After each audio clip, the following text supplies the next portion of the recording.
नमोस्तु महाराज श्री, आपके चरणों में मेरा बारंबार नमन वंदन। महाराज जी, मेरी एक जिज्ञासा थी। रोज नित नई संस्थाएं खुलती हैं, पर थोड़े समय बाद वो मृतप्राय हो जाती हैं, तो उन्हें जीवंत रखने के लिए या स्थायित्व प्रदान करने के लिए क्या करना चाहिए? सूर्य उदय होता है और शाम को डूब जाता है, तो उदय हुए सूर्य का स्वागत करने से नहीं चूकना चाहिए। अपन ये सोचते रहें कि सूर्य का उदय हुआ है, क्या फायदा, 12 घंटे बाद तो डूब नहीं है। अपन को कल सबकी मृत्यु निश्चित है, लेकिन आज तो अपन जिंदा है ना, जीने का आनंद लेना। उन्हें जीवंत कैसे रखा जाए? उनका जीवंत रखने का यही तरीका है कि अपने जीवन काल में उनको इतना अच्छा व्यवस्थित कर दिया जाए। अपन तो यही कहते हैं, ये संस्था अपन ने बनाई है, मंदिर बनाई है, कब तक रहेगा? जब तक सूरज चांद रहेंगे। एक प्रशस्ति मैंने गुजरात में पढ़ी, मंदिर की प्रशस्ति थी, उस पर प्रशस्ति लिखी थी, ऊपर एक चंद्रमा और सूर्य बना था। तो मैंने की प्रशस्ति पे चंद्रमा सूर्य क्यों बनाया? मैं प्रतिदिन जाकर के कई दिन वहां रहा, मैं प्रतिदिन जाकर उसी को देखता है, सूर्य चंद्रमा क्यों बनाए? जैन दर्शन में सूर्य चंद्रमा की तो पूजा है ही नहीं। 3-4 दिन के बाद मैंने कहा क्यों क्यों, एकदम ध्यान आया, अरे, और वो जो ज्ञान कहाँ से मिला? बच्चे में बिहार जा रहा था, तो बच्चों ने नारा, जब तक महाराज का नाम रहेगा, जब तक सूरज, अरे ये नारा लगाते मैंने, अच्छा ये लगाया है कि मैंने जो मंदिर बनाया है कब तक रहेगा? बच्चों के नारे से मुझे प्रशस्ति का पता चला। तो अपनी भावना तो यही रहती है, और मैं तो सुनो, मेरा भाव तो दूसरा ही रहता है।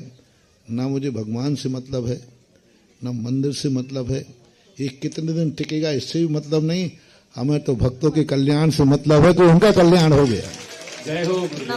उन्होंने मूर्ति बैठाल दी, मंदिर बना दिया, उसका तो उसने भावना कर ली कि मेरा मंदिर जब तक रहे, जब तक सूरज चांद रहे। अब चाहे भली कल ही भूकंप आ जाए, चाहे भली कल ही भूकंप, लेकिन दातार का पुण्य तो हो गया। जैन दर्शन में दातार के लिए पुण्य कमाने के लिए कहा है। उस दान का कब तक टिकेगा, कितना टिकेगा, ऐसा कोई उल्लेख शास्त्र में नहीं। उसमें उल्लेख यही है कि जिसने किया है दान ने, उसको पुण्य तो मिल गया, और पुण्य मिलने के कारण वो तो भागीदार हो गया। अब भविष्य तो कोई किसी को देख नहीं आया, कब ये पृथ्वी उलट पुलट हो जाए पर अपन को पुण्य कमाने से नहीं चूकना है। अपन को पुण्य तो यही मिल रहा है, जो भी कर रहे हैं आप लोग, जब तक सूरज चांद रहेगा, संस्थान का नाम रहेगा, बस यही पुण्य। नमस्ते महाराज श्री, नमस्ते। आज ये जो जिनालय पारसधाम यहाँ पर बनने वाला है, इसमें यदि आप भूमि दान देने का सौभाग्य प्राप्त करना चाहते हैं तो 1 कलश 11 श्रीफल की राशि निर्धारित की गई है। ऐसे एक दानदाता परिवार का नाम हमारे पास आया है, श्रीमान सुनील कुमार जी, सुमन भाई जी, अर्जुना जैन की ओर से, अंजना जैन की ओर से 1 कलश 11 श्रीफल की राशि समर्पित करके यहाँ पे भूमि दान देने का सौभाग्य प्राप्त किया है। और भी कोई यदि दान देना चाहता है तो यहाँ पे नाम घोषणा की जाएगी। मोरा जी के संरक्षक बनने का सौभाग्य श्रीमान बिरदी चंद जी, वकील साहब, परकोटा वालों ने, विनीत जी ताले वालों ने प्राप्त किया है। आपके दान की हम पुण्य की भूरी भूरी अनुमोदना करते हैं।